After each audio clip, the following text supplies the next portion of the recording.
તો ચૈત્ર નવરાત્રીના પ્રથમ દિવસે અંબાજી મંદિરમાં ભારે ભીડ જોવા મળી। ચૈત્રી નવરાત્રીના કારણે અંબાજી મંદિરમાં મંગળા આરતીમાં ભક્તોનો ધસારો જોવા મળ્યો। અંબાજી મંદિરને રંગબેરંગી ફૂલોથી શણગારવામાં આવ્યું। આ વખતે ચૈત્રી નવરાત્રીમાં 8 દિવસ છે અને અંબાજી મંદિરના ચાચર ચોકમાં ભક્તો ગરબે ઘૂમ્યા।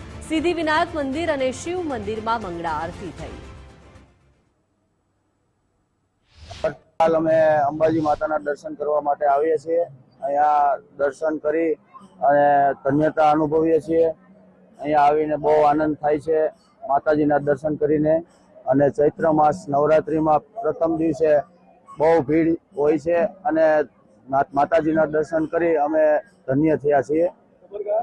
આ ગબ્બર બી ગયા હતા અને હાલીને અમે દર્શન કર્યા અને બહુ મજા આવી ગબ્બર ઉપર જઈને માતાજીના દર્શન કરી।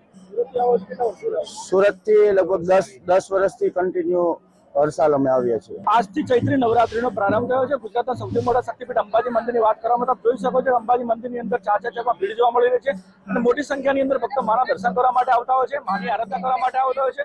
આ વખતે ચૈત્રી નવરાત્રીમાં 8 દિવસ હોવાથી ભક્તોની સંખ્યામાં વધારો આજે પહેલા દિવસથી જોવા મળી રહ્યો છે। માના મંદિરની વાત કરવામાં આવે તો 358 સ્વર્ણ કળશ ધરાવતું શક્તિપીઠ અંબાજી મંદિરમાં પ્રથમ દિવસથી મોટી સંખ્યાની અંદર ભક્તો મંગળા આરતીમાં જોડાયા હતા અને બોલ મારી અંબે જય જય અંબેનો નાદ અરવલ્લીની ગિરિમાળામાં જોવા મળ્યો હતો। શક્તિસિંહ રાજપૂત, ગુજરાત ફર્સ્ટ, અંબાજી।